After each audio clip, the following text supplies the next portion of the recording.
Rejoignez dès à présent la grande famille des abonnés de votre chaîne Sika TV sur les réseaux sociaux. Sika TV, le vrai visage de l'actualité en Afrique, est en direct et en replay sur YouTube. Abonnez-vous et cliquez sur la cloche de notification pour ne rien rater. Nous sommes également présents sur Facebook et sur Twitter.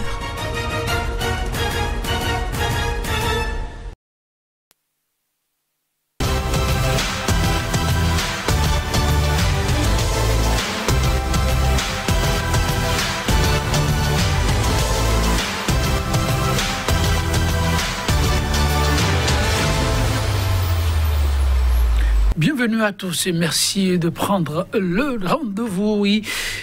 Destination, le Parlement béninois, aux députés de la 8e législature, que de reproches. Outre l'éternel refrain à polémique de députés mal élus, il leur est constamment reproché de n'être pas du tout à la hauteur de leur mission régalienne, celle de contre-pouvoir. Depuis, des initiatives pour un autre regard sur le Parlement, conduit par Louis Vlavonou, ne manque pas. On évoque entre autres le contrôle des entreprises publiques par le Parlement sous la conduite de la commission Gbenochi, du nom du député Gérard Gbenochi. Contrôle de l'action gouvernementale. La 8e législature, enfin, au pas. Le débat, c'est tout de suite et maintenant. Sur ce plateau, en notre compagnie, Ange Banoui, journaliste, analyste, il est écrivain. Ange Banoui, bonjour à vous. Bonjour Joël et bonjour téléspectateurs de Sika TV. Vous répondez à leur façon. Merci pour la disponibilité en face de vous. Un autre professionnel des médias, analyste, il est également Gilles Christ Tudi. C'est de lui qu'il est question. Gilles Christ Tudi, bonjour à vous. Bonjour Joël, bonjour à tous nos téléspectateurs. Et vous répondez, merci pour la disponibilité. En face, oui, une autre voix qui compte, un soutien du régime, François Tadedji, c'est de lui qu'il est question, il est le président de Emero, de la diaspora béninoise, États-Unis, Canada. François Tadedji, bonjour à vous.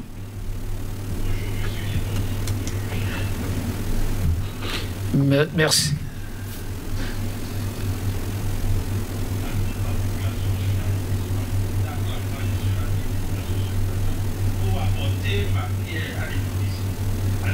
Essentiellement dans le but de faire enraciner davantage la démocratie dans notre pays. Merci pour l'engagement. C'est un plaisir de vous avoir avec nous ce matin. Oui, que de regards, certains le disaient, malveillants à l'endroit qu'il faut leur accorder le temps. Le temps fait son œuvre, 2019-2021, quand même un bout de temps. Et ces députés, dans une initiative qui fait réagir chacun avec son regard. Un regard sur ce qui se passe au niveau des entreprises publiques et une commission bien équipée avec des sachants, tous des parlementaires bien entendu, pour contrôler de plus près comment fonctionnent quelques-unes de ces entreprises phares. Ange Banoui, comment avez-vous accueilli l'initiative? Merci Joël Lutondi.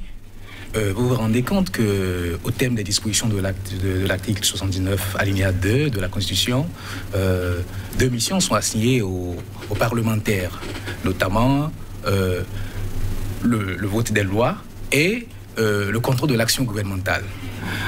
Et depuis lors que la 8e législature a été mise en place, bon nombre que de voix se sont élevées pour non seulement faire remarquer son mécanisme d'installation, notamment ce scrutin qui a accouché de ces parlementaires qui ne manquent pas d'être apolémiques et mieux même d'entacher la notoriété de la mission qui leur est assignée. Alors, beaucoup sont déjà depuis longtemps attendus à voir ce Parlement qui, en dépit d'une minorité arithmétique dont elle s'est affublée pour équilibrer un peu dans la logique parlementaire qu'on a souvent droit au pays, quand il s'agit d'une frange des parlementaires qui soutiennent l'action du gouvernement et d'une autre frange qui, dans une certaine mesure, aide de l'opposition. Mais cette fois-ci, nous avons eu droit à une minorité arithmétique dans la mesure où nous n'avons que des parlementaires issus carrément d'une grande famille politique en général, notamment de la mouvance, même si on a certains qui soient du bloc républicain et d'autres de l'Union progressiste. Donc déjà, sur cette forme de constitution, le jeu démocratique au Parlement, dont on sait que c'est le principal lieu de contre-pouvoir, quand on sait qu'on a un régime présidentiel, un régime politique présidentiel, où c'est le Parlement qui, dans une certaine mesure, arrive à jouer le rôle de contre-pouvoir, en dehors de certaines institutions que nous connaissons également, qu'il s'agisse du secteur judiciaire et de la Cour constitutionnelle dans une certaine mesure. Donc, depuis lors, beaucoup s'attendaient déjà à voir le Parlement, dans sa constitution, pouvoir véritablement jouer ce rôle de contre-pouvoir tant attendu, quand on sait que c'est le principal ferment de la vitalité démocratique. Maintenant, cette posture que prend aujourd'hui la 8e législature à travers l'instauration de cette démarche de contrôle de l'action gouvernementale, non seulement que elle n'est pas, je ne dirais pas qu'elle n'est pas la bienvenue, mais elle laisse à désirer dans une certaine mesure lorsqu'on aura certainement évolué sur certains aspects quand il s'agit de la démarche, parce que sur le plan du contrôle de l'action du gouvernement, beaucoup attendent le Parlement sur bon nombre de points, outre que cette posture qui semble beaucoup plus régalienne à pourquoi pas au bureau d'analyse et d'investigation au sein de la présidence, et pourquoi pas aussi les audits qui sont déjà commandités, dont certains rapports éclaboussent certaines structures, ou bien le changement, la passation de gouvernance au sein de certaines structures, et qui appellent forcément à ce que le passif soit évalué et qui permettent aujourd'hui de découvrir certains faits. On aurait beaucoup plus attendu le Parlement dans assez d'originalité, même si dans l'annonce, ça peut faire effet de peut-être qu'il y a tout au moins une saisine du Parlement de ce qui est du second pan, qui est non moins capital de sa mission. Est-ce qu'il faut voir l'initiative comme une initiative de trop ou de l'originalité au niveau de ces députés? Bon, vous savez, c'est une initiative quand même originale parce qu'on n'est pas habitué à cette forme-là de contrôler l'action gouvernementale. Une fois qu'on a fini de dire ça, il faut quand même brièvement rappeler comment cette Assemblée nationale aujourd'hui, la 8e législature, a été installée. Non, je ne voudrais pas... Oui, s'il vous plaît, pourquoi toujours, chaque fois qu'on pose un problème au sujet de l'Assemblée, tous les invités aiment à dire il faut toujours rappeler. Pourquoi toujours rappeler? C'est pour justement nous mettre au même niveau d'information et surtout sur la même longueur d'onde pour pouvoir apprécier le présent. Parce que pour pouvoir savoir où on va, il faut savoir d'où l'on vient. Nous avons eu en 2019 des élections législatives un peu controversées, et d'ailleurs le président de la République l'a même dit que ce n'était pas l'une des meilleures élections que le Bénin ait connues. Résultat, l'Assemblée nationale aujourd'hui est là avec 83 députés, même si on a enregistré quelques décès, à 100% les députés soutiennent les actions du président de la République. Ça fait que depuis 2 ans que l'Assemblée nationale est installée, on a très peu vu les parlementaires dans cette mission régalienne que leur confère la Constitution, savoir contrôler l'action gouvernementale. Et ils n'ont pas été à 100% absents de ce terrain-là. On les a vus quand même interroger. De préciser. Tout à fait. Ils ont interrogé le gouvernement sur certaines questions, par exemple des accidents de route, certaines questions. Mais on ne sent pas le Parlement dans la dynamique qui a été la sienne depuis des années. Depuis quand même bon nombre d'années où l'Assemblée nationale est là, qui veille au grain et qui marque les différents ministres. Le gouvernement à la culotte, on ne le voit pas. Et donc, ceci peut expliquer cela, c'est-à-dire le contexte d'installation de l'Assemblée, la nature des députés, la configuration politique du Parlement explique que c'est un peu gênant pour eux de chercher à titiller ceux qu'ils soutiennent, parce qu'ils ne se le cachent pas, on soutient l'action du président de la République. Comment expliquer qu'on puisse attirer l'attention du public sur les faiblesses du président qu'on soutient? Parce que les hommes politiques aiment bien, et ils le disent sur nos plateaux, ils aiment bien faire leurs reproches en sourdine, ne pas venir sur la place publique. Mais lorsqu'on parle de l'animation de la vie politique, notamment l'Assemblée nationale, on a besoin de spectacles, surtout quand je dis spectacle, c'est entre griffes que j'emploie ce terme, on a besoin préciser, oui. Tout à fait, on a besoin donc de l'action. Et maintenant, lorsque l'Assemblée nationale décide de contrôler l'action gouvernementale, avec cette initiative, c'est-à-dire monter dans les structures, aller, on a démarré par le CNCB, par exemple, où une commission a été mise en place pour pouvoir, pendant un mois, voir comment le CNCB est géré. Déjà, c'est original, c'est salutaire si déjà l'Assemblée dit maintenant nous allons faire le contrôle de l'action gouvernementale. Et vous demandiez tout à l'heure pourquoi faire l'histoire, mais du moment où l'Assemblée elle-même dit maintenant nous allons faire le contrôle, c'est qu'elle est consciente que ça ne se faisait pas et que bon, il y avait peut-être des réglages à faire.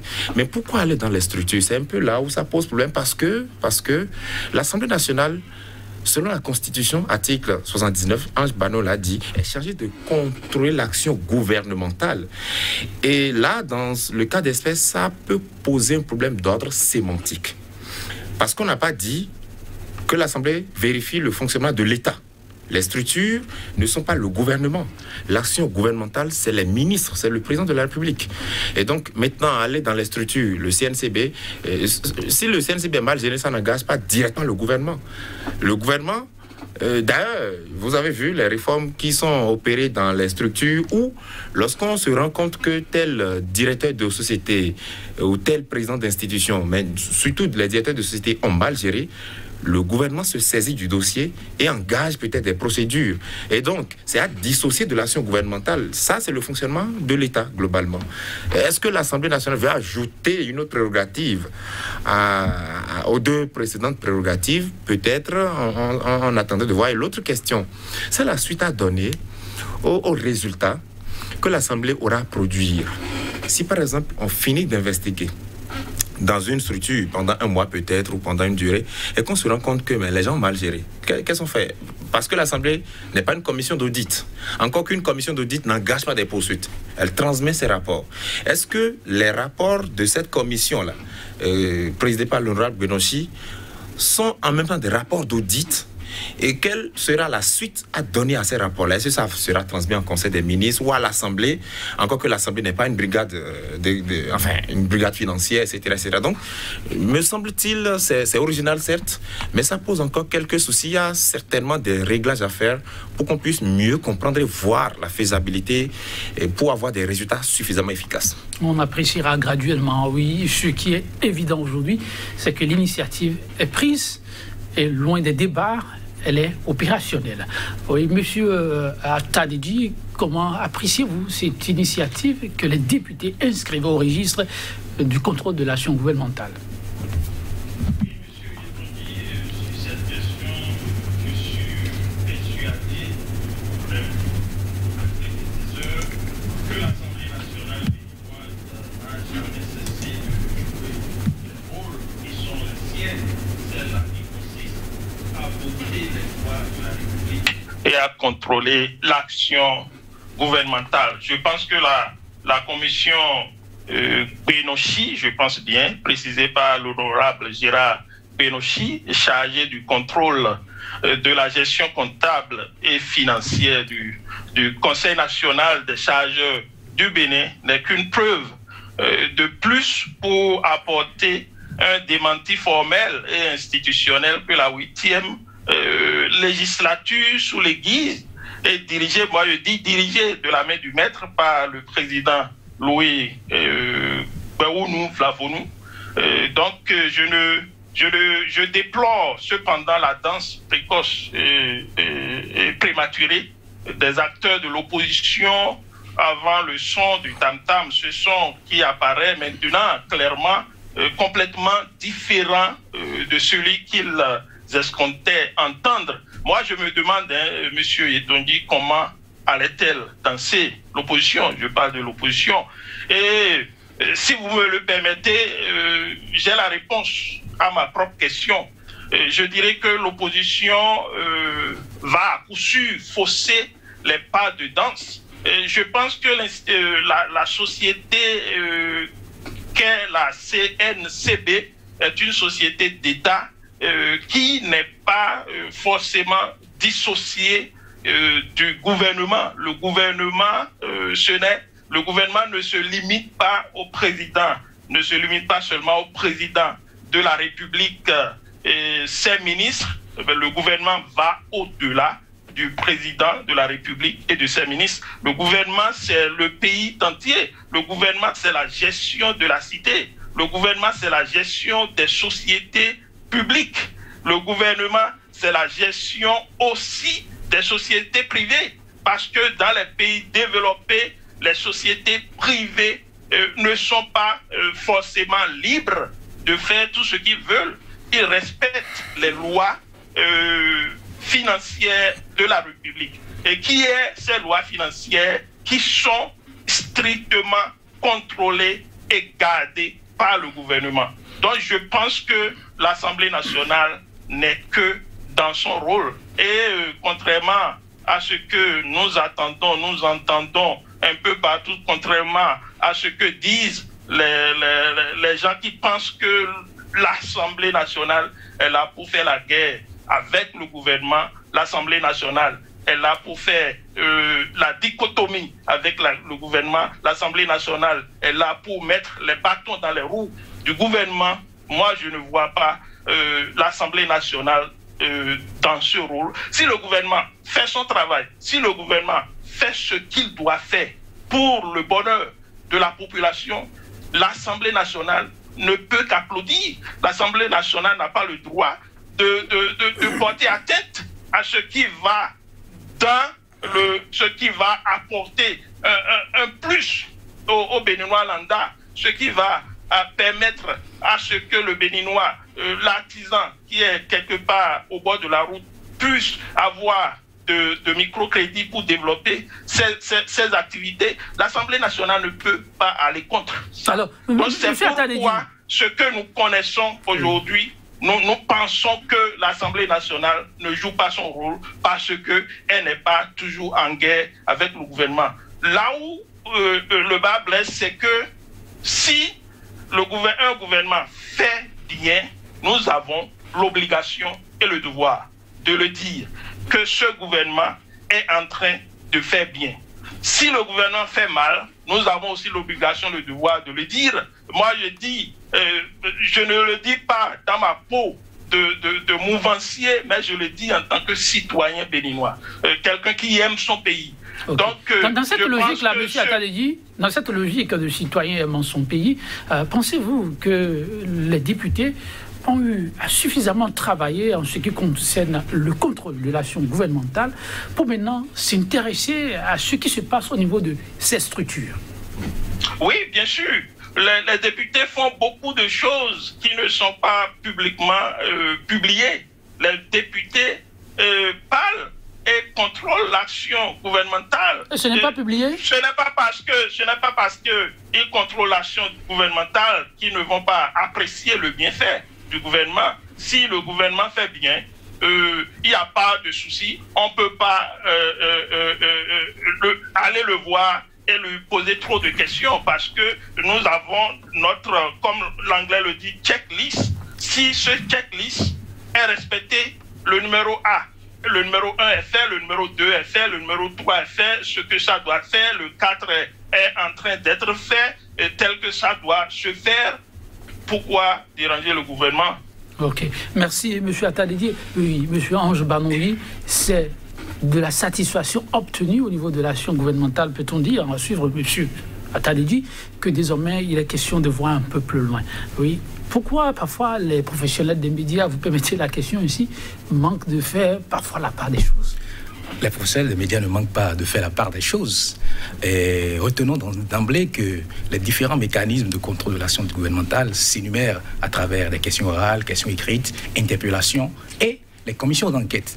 Si peut-être on fait un rapprochement entre ce qui se fait actuellement, il s'agit d'une commission d'enquête. Et en rapport avec le règlement intérieur du Parlement, dans son 4e titre, la procédure est bien énumérée à ce niveau-là. Maintenant, avant de mettre en place ce type de commission, il y a un mécanisme qui demande à ce qu'il y ait tout au moins qu'on informe sur l'élément sur lequel on a mis la main et qu'on voudrait contrôler. Juste, dites-vous que cette commission est apparue comme un cheveu dans la soupe, au vu aussi de tout le monde. Certes, en ce qui concerne ce mécanisme de contrôle de commission parlementaire d'information et d'enquête et de contrôle, c'est que, en ce qui concerne les dispositions, la création de ce Parlement, là je vais peut-être donner lecture de ce que disent les textes pour que nous soyons tous sur les mêmes longueurs d'onde. La création de cette commission de contrôle de l'Assemblée résulte du vote d'une proposition de résolution déposée, affectée à la commission permanente compétente, examinée et discutée dans les conditions fixées au titre de chapitre 6 du présent règlement intérieur. Bon, dites-vous que je ne suis pas journaliste parlementaire et je ne peux pas m'en excuser parce que dans la mesure où aucun journaliste parlementaire n'en a fait cas de cette procédure-là et que je n'en fasse pas cas ou bien que je n'en ai pas comme connaissance. Lorsqu'on évacue cet aspect, les textes continuent et disent que cette proposition doit déterminer avec précision soit les faits qui donnent lieu à enquête, soit les services publics ou les entreprises publiques ou semi-publiques dont la commission de contrôle doit examiner la gestion. Alors, quels sont les faits aujourd'hui qui donnent à enquête?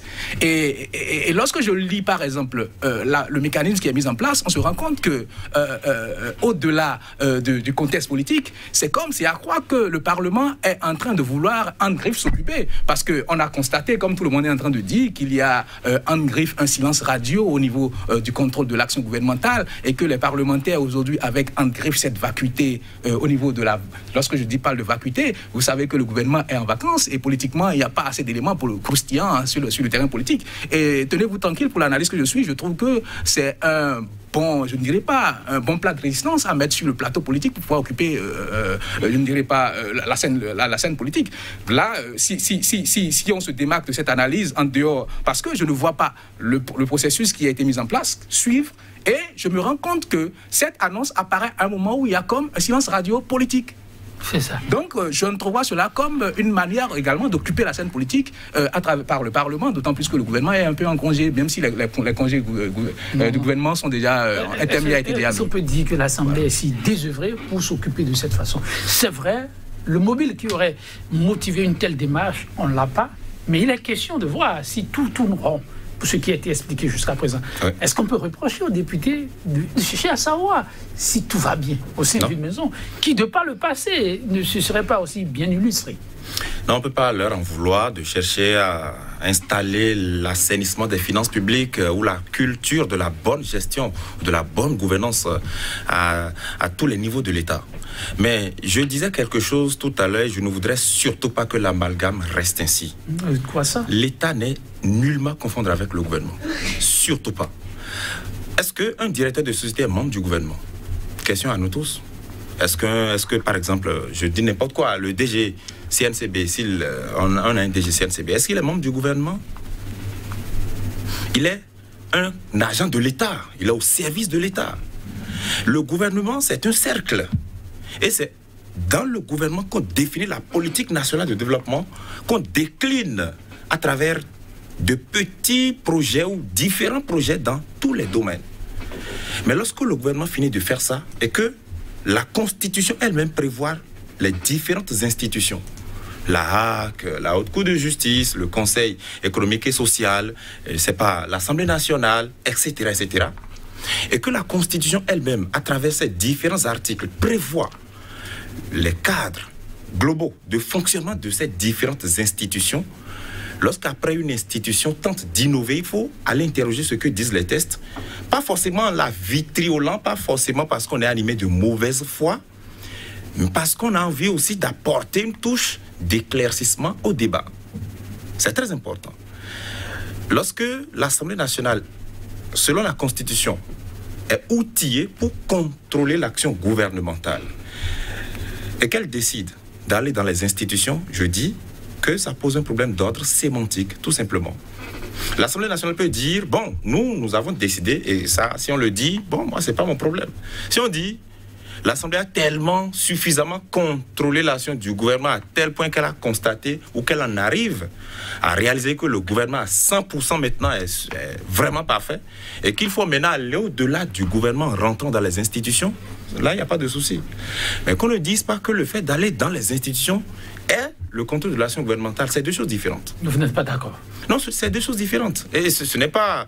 C'est un fait, ce n'est pas un sentiment. Ouais, c'est un fait. Et donc, si la commission chargée de contrôler l'action ou la gestion des différentes structures produit... Moi, j'ai posé certaines questions tout à l'heure, d'ordre technique. La commission n'arrive à réaliser, par exemple, selon elle ses moyens, que il y a des tournements. Encore que, et si l'Assemblée nationale, avec cette commission, arrive, et que les responsables de l'institution s'opposent, au nom de quelle loi, par exemple, la commission va insister pour avoir accès aux données, par exemple. On sait que si une mission d'audit arrive, et que vous vous obstinez ou vous hasardez à vous y opposer, les tests sont très clairs à ce niveau. Mais est-ce que cette commission, par exemple, fait en même temps objet d'une mission d'audit? Si par exemple l'institution s'oppose, qu'est-ce qu'on fait? Bon, à supposer que l'institution se laisse faire. Si par exemple l'Assemblée, avec cette commission, réalise des actes de malversation, quelle est la suite à donner?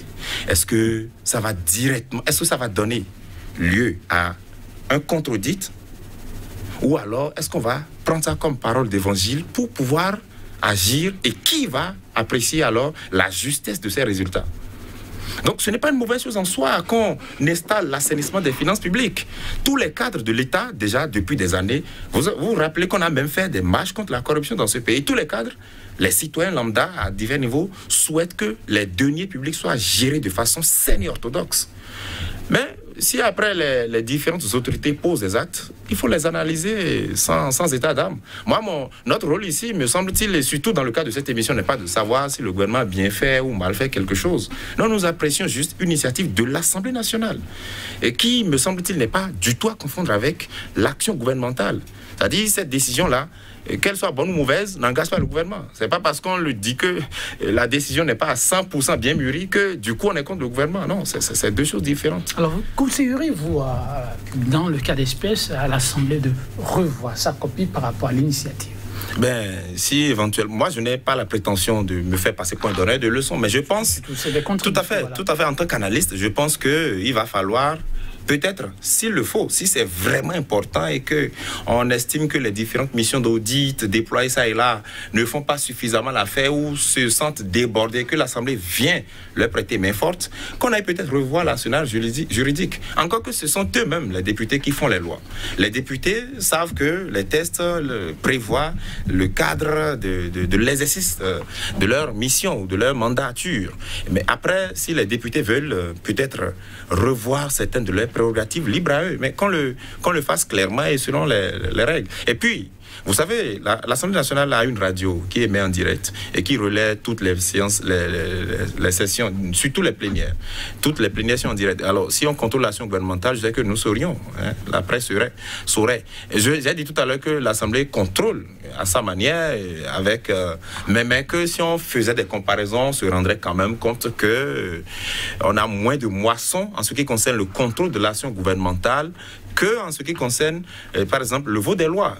Mais quand c'est comme ça, ce n'est pas peut-être un péché à eux, mais c'est leur nature. Vous savez, ils sont dans un camp politique donné. On ne peut pas leur mettre un pistolet sur la tempe pour dire « Allez, contrôlez l'action gouvernementale » alors que vous êtes dans un camp politique. Mais si sur le terrain, on voit comment ils exercent, il faut peut-être... C'est du factuel. Il faut le dire et puis voilà. Sans le faire, un procès forcément. Alors, aux inquiétudes soulevées par l'analyste, c'est quoi la contribution du politique que vous êtes? Voilà une mission qui, quand on suit l'analyste, il y a comme une confusion de gens dans la démarche. Pour apaiser ceux qui s'interrogent peut-être comme lui, que le diriez-vous et que faudra-t-il faire?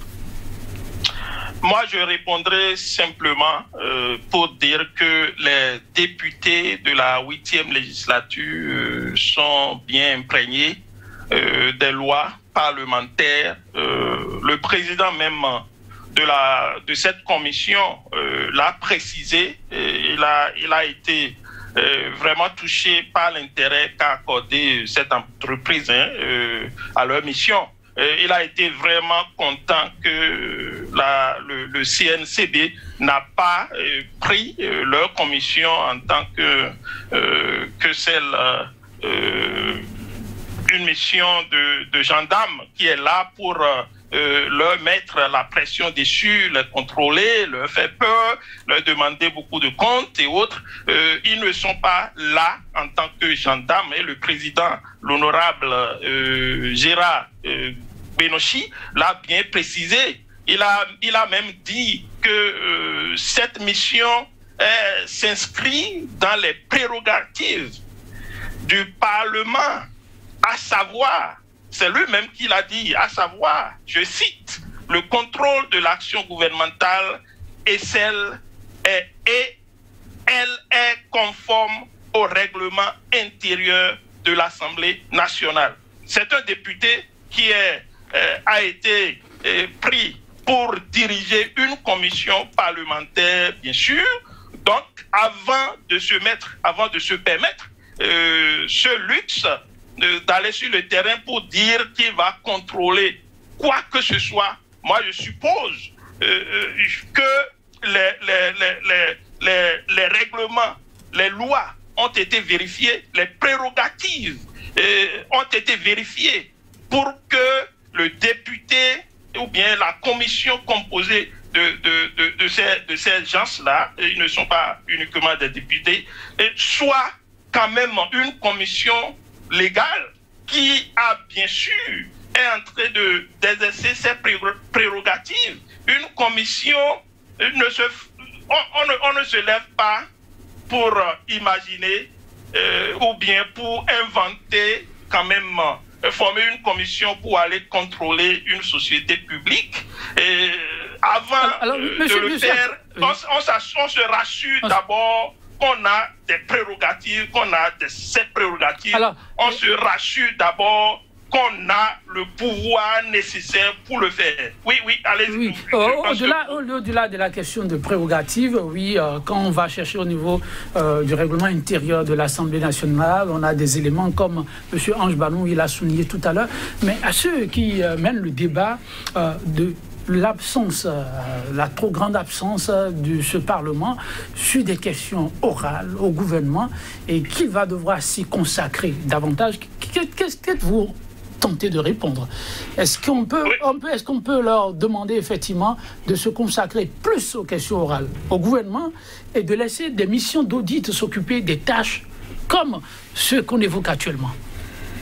Je pense que là où se trouve le problème de nous, les Béninois, c'est que nous avions l'habitude de connaître des gouvernements qui ne font vraiment pas. Les gouvernements passés ont fait ce qu'ils peuvent pour le Bénin, mais nous avions l'habitude de voir les gouvernements qui sont passés à la tête du Bénin et qui n'ont vraiment pas fait ce qu'ils devraient faire pour notre pays. Nous avions des projets d'envergure, des milliards de francs CFA qui ont disparu dans le passé. Nous avions connu des directeurs des sociétés publiques qui ont détourné des milliards de francs CFA, qui n'ont jamais été inquiétés. Nous avions connu cette gestion des gouvernements passés qui n'ont jamais peut-être contrôlé réellement l'action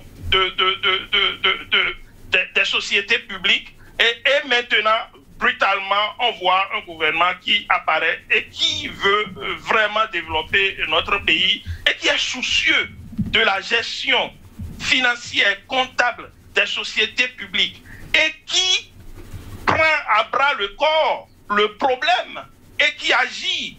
Et c'est complètement différent de ce que nous avions connu jusqu'en 2016. Okay. C'est le problème fondamental. Est-ce que nous savons tous que l'Assemblée nationale qui est là, d'aucuns la qualifient de monocolore, oui, c'est une Assemblée nationale qui soutient l'action du président Patrice Talon et de son gouvernement. C'est différent d'une Assemblée nationale composée d'opposition. Si nous avons, si je prends par exemple l'exemple, excusez-moi la tautologie, l'exemple des États-Unis, nous avons les républicains à l'Assemblée nationale, les démocrates à l'Assemblée nationale, je dirais carrément le Congrès, les républicains au Congrès, les démocrates au Congrès, quand un président démocrate, à l'heure actuelle, Joe Biden, est au pouvoir, les démocrates le soutiennent. Les démocrates soutiennent son action.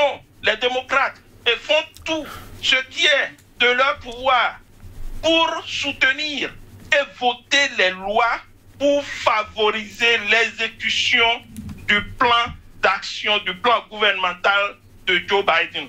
Par contre, les républicains font tout possible pour contrecarrer et bloquer l'exécution de l'action gouvernementale, les programmes gouvernementaux de Joe Biden. Vous voulez dire systématiquement? À notre cas, qui est le Bénin, les choses se sont passées d'une manière où les mouvanciers se sont retrouvés uniquement au Parlement. Ça, il faut le dire, il faut le reconnaître. Et ce n'est pas la faute du président Patrice Talon, ce n'est pas la faute de quelqu'un, c'est l'opposition qui a refusé de travailler et de changer la donne et d'aller aux élections. Monsieur Attaledi, on va évoluer. Donc si nous avons rien que les mouvanciers à l'Assemblée nationale, ils sont soucieux de favoriser le programme d'action du gouvernement, de faire tout possible pour que le président, qui est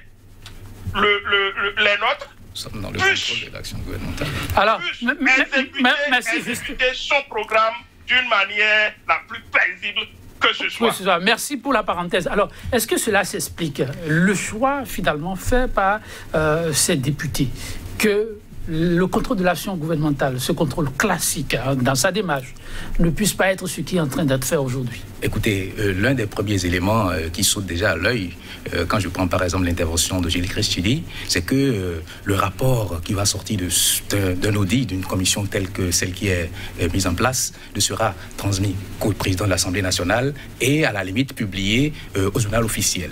Donc c'est dit quoi? Par rapport à...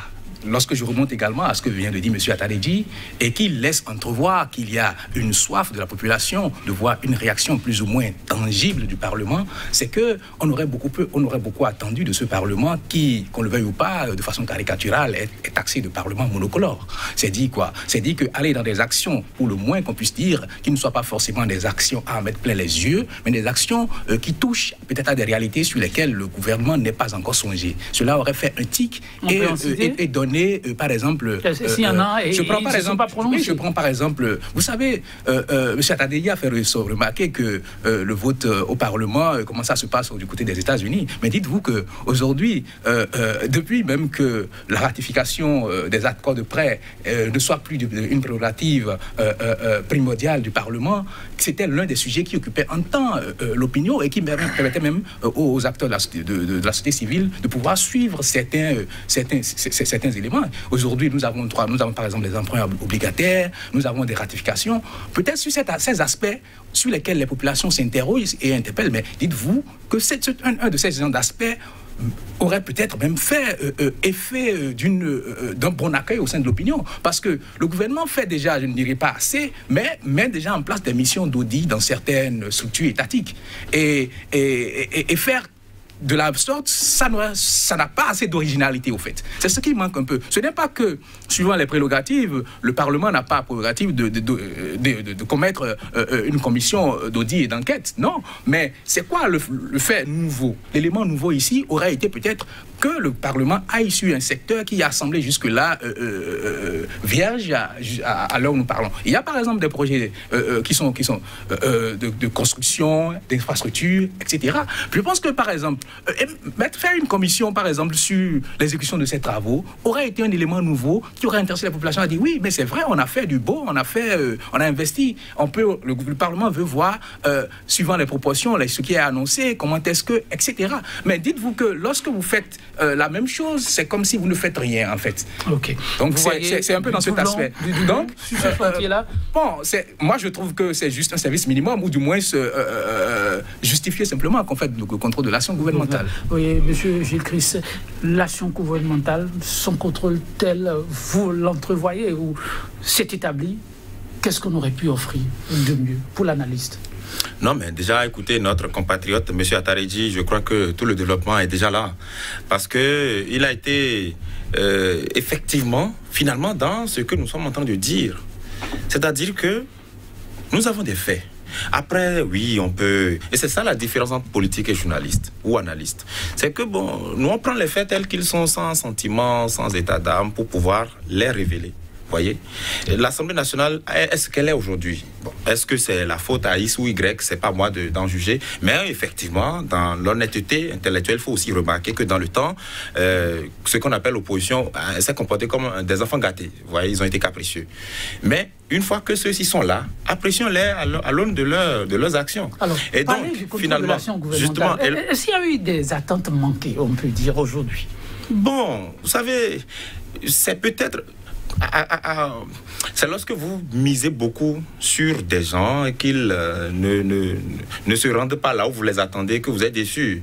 Si déjà, un peu comme ce que notre compatriote vient de dire, à l'Assemblée nationale, disons, je prends l'exemple qu'il a donné au Congrès américain, les démocrates qui soutiennent actuellement Joe Biden et qui font tout au Congrès pour qu'il réussisse, et qu'ils ont en face de les républicains qui ont soutenu Donald Trump hier et qui font tout pour leur mettre les bâtons dans les roues, et que parallèlement au Bénin, de façon analogique, on se rend compte que les démocrates béninois, j'emploie ce terme entre griffes, se retrouvent seuls à soutenir leur Joe Biden béninois et qu'ils n'ont plus personne en face pour faire le contre.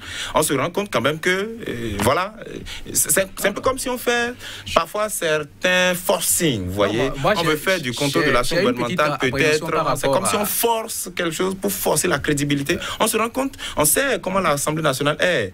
Bon, finalement, qu'elle fasse avec ses moyens, et puis bon, on fera le constat. Gilles Christ, j'ai une petite appréhension par rapport à cette similitude.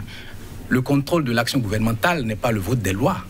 Et le contrôle de l'action gouvernementale aux États-Unis, lorsque les députés au Parlement vont adopter, par exemple, de mettre en place une commission d'enquête et que le président de l'Assemblée va prendre cette motion-là et la transmettre au président. Bon, si je prends le cas du Bénin, transmettre cela au ministre de la Justice, la question de démocrates républicains s'efface parce que là, il s'agit de contrôler. Et vous savez comment les Américains sont très tatillons sur la gestion de leurs ressources, parce qu'il s'agit de la contribution des citoyens. Et lorsqu'il s'agit d'aller gérer les questions de... Une fois que la majorité l'a déjà emporté sur le fait d'aller contrôler, la question de mouvance ou d'opposition, ça s'arrête. Oui, maintenant, mais vous savez... Maintenant, si on veut parler peut-être des lois ou des lois qui ont été votées, que les gens disent qu'on a fermé les yeux sur des lois, qu'on a voté des lois, l'UTAMA, etc., ça, c'est un autre débat.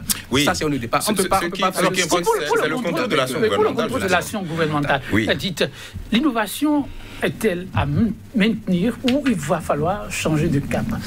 Un an et plus pour ceux qui sont en place. C'est difficile, justement, de pouvoir trancher sur cette question-là, parce que c'est à l'aune de quelques temps, justement, lorsque l'Assemblée va d'abord expérimenter cette nouvelle initiative avec le CNCB, elle-même va réaliser ses forces et ses faiblesses. Et peut-être en son temps qu'on viendra trouver que nos analyses d'aujourd'hui sont justes.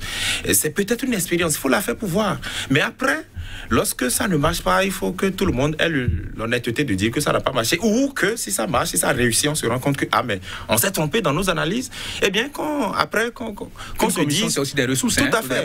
Oui, mais après qu'on ait le courage quand même de maintenir sa pérennité. Et puis, c'est vrai, vous avez donné l'exemple des États-Unis en ce qui concerne le contrôle de l'action gouvernementale et tout. Les États-Unis, c'est la plus vieille démocratie du monde. Là-bas, je ne pense pas qu'une élection ait lieu et que les républicains seuls se retrouvent au Congrès ou que les démocrates seuls. Mais ici, ça s'est produit parce que notre démocratie est encore très fébrile. Donc, faisons avec nos réalités et en n'attendant pas grand-chose. C'est lorsque vous voyez que l'Assemblée s'est retrouvée comme ça, vous n'avez pas à attendre un miracle. Politiquement, ils ne peuvent pas aller contre leur propre idéologie. Ça ne s'entend pas. C'est lorsqu'on attend un miracle que eux, parfois, ils se sentent obligés de faire du forcing, de vouloir paraître crédible ou tout ça. Non, il faut...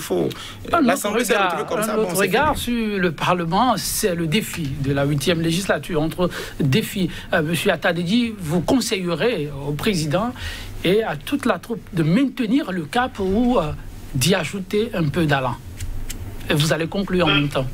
Moi, je conseillerais aux députés de continuer par soutenir le gouvernement, de continuer par faciliter la tâche au président de la République pour l'exécution de son PAG Acte 2.